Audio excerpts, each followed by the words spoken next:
Selamat petang, salam sejahtera. Terima kasih kerana bersama dengan saya di Nazilin Unity Channel.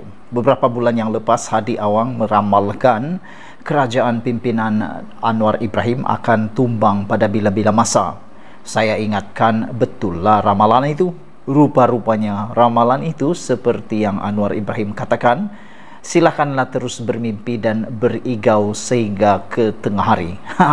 Ini semua hanya igauan impian mimpi yang sia-sia. Hari ini dikabarkan satu lagi kemenangan besar buat Anwar Ibrahim yang membuatkan Muhyiddin Yassin di hujung tanduk kritikal yang tak boleh lagi dirawat. Apabila 2/3 rakyat Malaysia kini percaya Malaysia dipimpin Anwar kini berada di landasan yang betul. Sekiranya anda masih lagi tak percaya dengan kepimpinan Anwar Ibrahim, silalah dengar baik-baik ulasan ini bagi yang telah mengikuti channel ini. Share video ini supaya semua orang tahu anda berada di landasan yang betul dalam negara yang aman damai. Bagi kali pertama, sila tekan butang subscribe untuk mendapatkan isu-isu terkini daripada channel ini.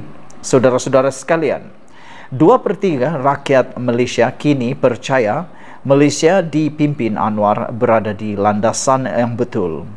Kajian yang dijalankan oleh sebuah firma, iaitu firma penyelidikan pasaran antarabangsa Ipsos, mendapati 2/3 rakyat Malaysia yang ditinjau percaya bahawa negara ini bergerak ke arah landasan yang betul 5 bulan selepas pilihan raya ke-15.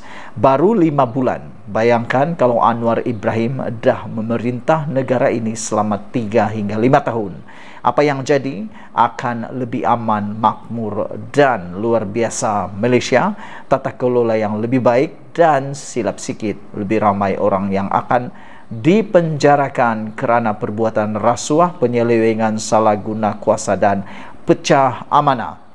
Mungkin inilah yang ditakuti oleh sebilangan pemimpin untuk Anwar terus menjadi pemimpin secara lebih lama lagi, kerana mereka risau kalau Anwar Ibrahim akan dapat menawan negara ini dengan lebih lama lagi. Dengan kata lain, makin lama makin cinta rakyat Malaysia, makin lama diperintah oleh Anwar Ibrahim, makin cinta pada Anwar Ibrahim dan kerajaan perpaduan ini.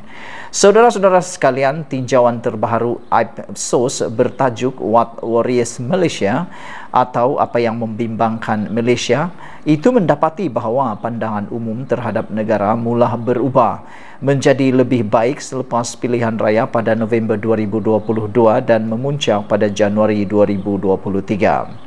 Selepas 5 bulan dalam kerajaan baharu, 2/3 rakyat Malaysia percaya negara berada di landasan betul, kata pengarah urusan Ipsos Malaysia Arun Meron dan pengurus penyelidikan hal ehwal awam Ipsos Iris Eng dalam satu kenyataan. Menurut mereka, kajian itu juga mendapati kadar inflasi yang turun daripada kemuncaknya pada Januari 2023 pada 43%, bukan lagi isu utama bagi responden Malaysia, dengan hanya 36% berpandangan demikian. Suku pertama 2023 menyaksikan lanskap ekonomi menyesuaikan semula kepada realiti pasca COVID dan pasca pilihan raya. Kebimbangan terhadap COVID-19 mula menurun manakala rasuah, inflasi dan pengangguran mula menjadi perhatian buat Malaysia, tambah Arun dan Eng. Ini perkara yang paling menarik. Malaysia kini sudah beralih kepada kestabilan dan seperti yang dilaporkan oleh kajian selidik ini, didapati rakyat Malaysia kini mula mengambil berat tentang rasuah dan pengangguran. Manakala rasuah, inflasi dan pengangguran mula menjadi perhatian buat Malaysia. Betapa Anwar Ibrahim telah berjaya menarik perhatian rakyat Malaysia untuk sama-sama berganding bahu memerangi rasuah dan juga memperbaiki kadar pengangguran di Malaysia.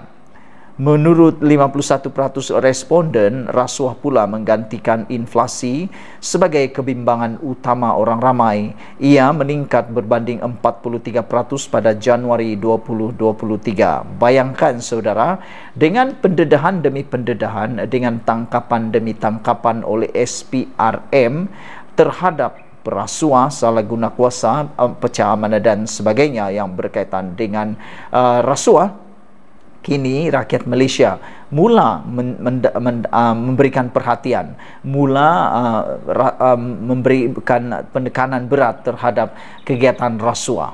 Ini satu bukti bahawa Anwar Ibrahim telah berjaya mendidik rakyat Malaysia untuk lebih serius melihat rasuah itu sebagai satu penyakit yang perlu diselesaikan, yang perlu diperbaiki. Kerana saya bersetuju kalau rasuah ini tidak dapat diselesaikan, tidak dapat dibenteras dengan segera, maka rakyat Malaysia akan menanggung bahana yang lebih teruk daripada COVID-19. COVID-19 ada ubatnya. Rasuah, apa ubatnya? Kita hanya berganding bahu. Saudara-saudara sekalian, 35% daripada responden menyenaraikan pengangguran dan pasaran buruh sebagai kebimbangan buat mereka. Kajian itu juga mendedahkan bahawa rakyat Malaysia lebih senang membuat pembelian pada masa ini. Hanya 47% daripada 500 responden berkata mereka berasa selesa membuat pembelian isi rumah dan 43% mengatakan perkara yang sama tentang pembelian penting.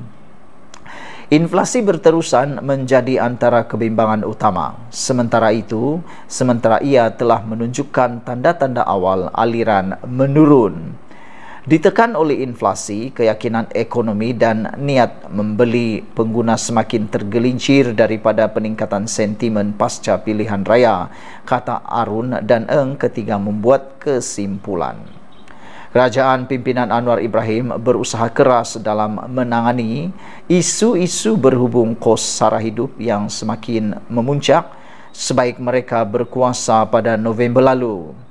Usaha Payung Rahmah yang merangkumi inisiatif Menu Rahmah diperkenalkan pada Januari lalu sebagai sebahagian daripada rancangan kerajaan untuk menurunkan kos sara hidup, khususnya buat kategori rakyat berpendapatan rendah. Penyusunan semula belanjawan 2023 juga dipuji kerana memberikan tumpuan terhadap menurunkan kos sara hidup golongan B40 dan M40. Setiap bulan, 500 rakyat Malaysia ditinjau sebagai sebahagian daripada kajian Ipsos yang dijalankan di 32 buah negara menggunakan sistem portal dalam talian. Ipsos tidak menggunakan kaedah pensempelan berstrata rawak. Sekian dulu untuk kali ini. Jangan lupa share video ini, tinggalkan komen anda, tekan butang subscribe. Kita jumpa lagi. Bye-bye.